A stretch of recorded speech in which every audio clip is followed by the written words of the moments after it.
Salmo 104, comentário bíblico expositivo, Warren W. Wiersbe.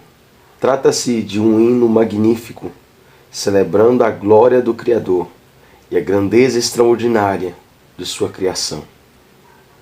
É possível que Paulo estivesse pensando neste salmo quando falou aos filósofos de Atenas, Atos 17, 22 a 34, especialmente nos versículos 24 ao 28. Pois apresenta um Deus criador e sustentador de um mundo lindo e farto, o qual reflete sua glória. Versículo 31. Sem dúvida, o escritor desse salmo tinha em mente Gênesis capítulo 1, quando escreveu. Ainda que não tenha seguido em detalhes os 6 dias da criação, nem incluído a criação do homem e da mulher. Versículo 14 ao 23. O salmista começa com a luz, versículo 2, Gênesis 1, do 1 ao 5. E prossegue com a separação entre as águas, debaixo do firmamento e sobre o firmamento. Versículos 2 ao 4. Gênesis 1, do 6 ao 8. E a separação entre a terra e a água. Versículos 5 ao 9. Gênesis capítulo 1, 9 e 10. Menciona em seguida a criação da vegetação, versículo 14 até o 17. Gênesis capítulo 1, do versículo 11 ao 13. Bem como a disposição do sol e da lua no céu, versículo 19 ao 23. Gênesis capítulo 1, do 14 ao 19. E a criação dos seres terrestres e marinhos, versículo 24 ao 25. Gênesis capítulo 1, do 20 ao 28. O Salmo declara que nosso Deus é extremamente grandioso. Versículo 1, sábio. Versículo 24, generoso. Versículo 27. Apesar de a criação estar sofrendo a servidão decorrente da queda do homem, Romanos 8, do 18 ao 23, ainda vivemos em um universo maravilhoso, cujo funcionamento é regido por leis divinamente ordenadas e tão extraordinárias que podemos enviar pessoas à Lua e trazê-las de volta. Quer os cientistas usem um telescópio ou um microscópio ou um equipamento de raios-x, aquilo que veem são as maravilhas da criação de Deus. Primeiro, a grandiosidade de nosso Deus, Salmo 104, versículo 1 ao 9. O Salmo começa com uma descrição de um rei grandioso. Salmo 95, 3, Hebreus 3, 4. Que veste a luz como um manto. Salmo 93, 1. Isaías 59, 17. 1 João 1, 5. 1 Timóteo 6, 16. E tem um palácio no céu, sobre as águas. Gênesis 1, 7. Usa as nuvens como sua carruagem, e esta é impelida pelos ventos. Salmo 18, 7 ao 15. Salmo 68, 4. Salmo 77, do 16 ao 19. Seus servos, os anjos. Salmo 148, 8. Hebreus 1, 7. Trabalham de modo rápido e invisível, como o vento, e têm o mesmo poder assustador que as chamas do fogo. Esse rei é tão grandioso que, para ele, criar os céus foi tão fácil quanto armar sua tenda. Salmos 19, 4, Isaías 40, 22. Apesar de a terra estar suspensa sobre o nada, Jó 26, 7, permanece firme em seu lugar, como se descansasse sobre um alicerce inabalável. Jó 38, 6. Quando esse rei criou a terra, ela estava envolta em águas, como se fosse seu manto. Gênesis 1, 2, 6 ao 10. Mas, como a ordem dele, essas águas fugiram e bateram em retirada. Colocaram-se em seu devido lugar no planeta e não ousaram ir além dos limites estabelecidos. Jó 38, do 8 ao 11, Jeremias 5, 22. Por meio de toda essa atividade criadora, o Senhor revelou-se em seu poder e glória. Os céus proclamam a glória de Deus, e o firmamento anuncia as obras das suas mãos. Salmo 19, versículo 1. Dia e noite, as coisas visíveis da criação proclamam em alta voz aos habitantes da terra que há um Deus, que Ele é poderoso e sábio, e que todos prestam contas a Ele. Romanos capítulo 1, do 18 ao 32. Resta saber se as pessoas estão atentas. Segundo, a generosidade de nosso Deus. Salmo 104, do versículo 10 ao 23, do versículo 27 ao 30. Deus não deu corda no relógio da criação e deixou o seu mecanismo correr até a corda acabar. Pois o tempo verbal empregado aqui indica que Deus está trabalhando de modo constante, suprindo as necessidades de suas criaturas.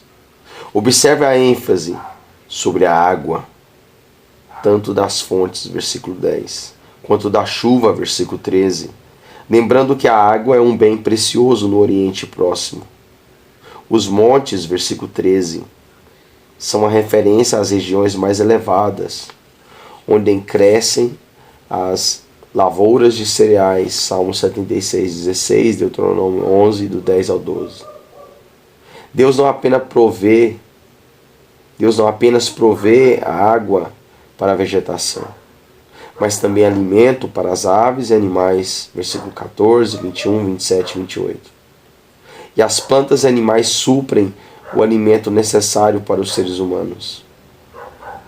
Deus usa o serviço dos agricultores e dos criadores de animais para prover esse alimento, versículo 14. Gênesis 2, do 8 ao 15, Êxodo 29. Mas, em última análise, Ele é o provedor. O vinho, o azeite e o pão eram os alimentos básicos nos tempos bíblicos. O vinho era diluído em água e a embriaguez era considerada inaceitável. Juízes 9, 13 e Eclesiastes 10, 19. O vinho, o azeite e a água são símbolos do Espírito Santo. Efésios 5, 18, João 7, 37 até o 39, Zacarias 4, do 1 ao 7.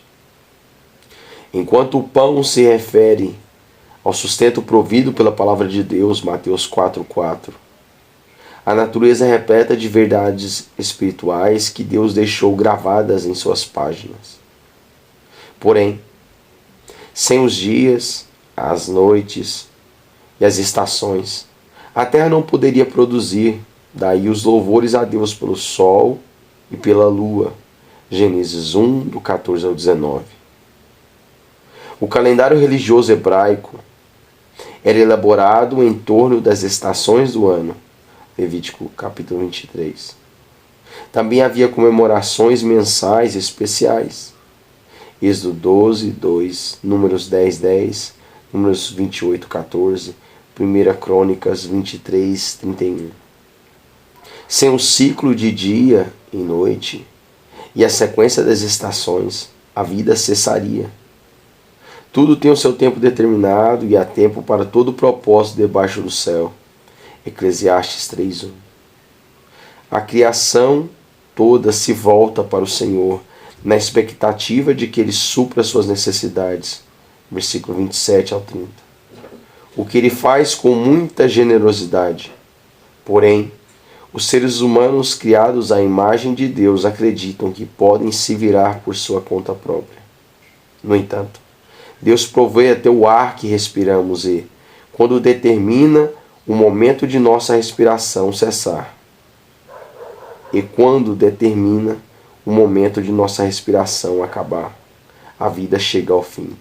Gênesis 2:7, Eclesiastes 12:7. No primeiro dia da criação, o Espírito Santo movia-se sobre as águas. Gênesis 1, do 1 ao 2. E esse mesmo Espírito dá nova vida à criação quando o inverno termina. Versículo 30. O Espírito também provê a vida e o poder da igreja, a nova criação de Deus. A humanidade aprendeu a controlar boa parte da natureza, mas as questões de vida ou morte ainda se encontram nas mãos de Deus. Como Ele é generoso para com este mundo que o ignora e que raramente dá graças por suas dádivas abundantes. Reflita sobre Jó, capítulo 34, versículo 14, 15, Atos 17, 25, 28, Colossenses 1, 17. Terceiro, a sabedoria do nosso Deus. Salmo 104, do 24 ao 35. Quer estudemos as formas microscópicas de vida invisíveis a olho nu, a fauna e a flora visíveis, a vida humana ou a infinidade de coisas inanimadas, a diversidade da criação é absolutamente admirável. Deus poderia ter criado um mundo sem graça, sem cor, com uma única estação em toda parte, somente um tipo de cada planta e animal, seres humanos de aparência igual, sem sons musicais e com a variedade mínima de alimentos. Mas não foi o que Ele fez. E como somos gratos por isso.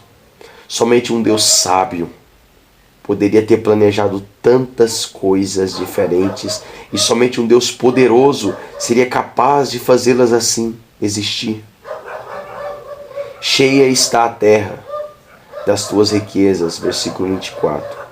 O termo traduzido por riqueza significa bens, propriedades, e lembra que foi Deus quem criou todas as coisas, que todas elas lhe pertencem e que Ele tem o direito de nos dizer como usá-las. Deus quer que desfrutemos sua criação, 1 Timóteo 6,17, e que aproveitemos com sabedoria. Quando exploramos indevidamente esse mundo maravilhoso, pecamos e esquecemos que somos apenas mordomos, não proprietários, e que um dia teremos de prestar conta de como empregamos esses recursos preciosos e insubstituíveis. Os monstros marinhos, baleias, Gênesis 1, 21, brincam no oceano e Deus se agrada deles. Porém, Deus não tem prazer algum em nos ver destruindo as obras de suas mãos só para ganhar dinheiro.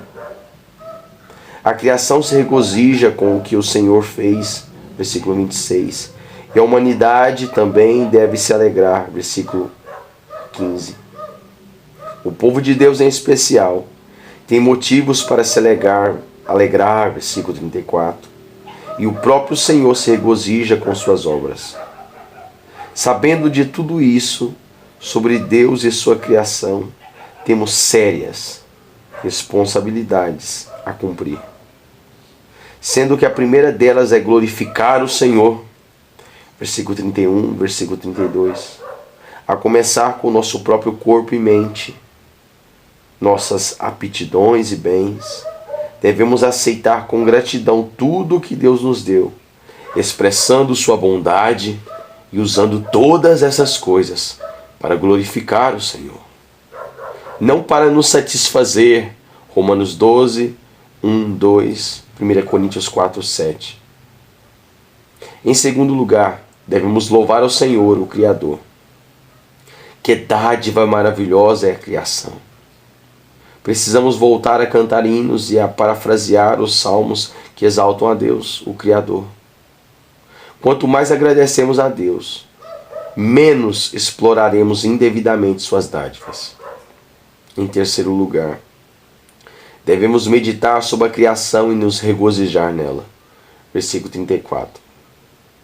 Estudar as ciências naturais é apenas pensar a posteriori sobre aquilo que Deus já pensou. Se os céus e a terra estão declarando a glória de Deus, Salmo 19, versículo 1, então nós, salvos por sua graça, devemos glorificá-lo ainda mais. Por fim, devemos orar pedindo a volta de Cristo, versículo 35, pois só então a maldição do pecado será retirada da criação. Romanos 8, do 18 ao 25. Devemos compartilhar o Evangelho com os pecadores, para que também possam dizer conosco: este é o mundo de meu Pai.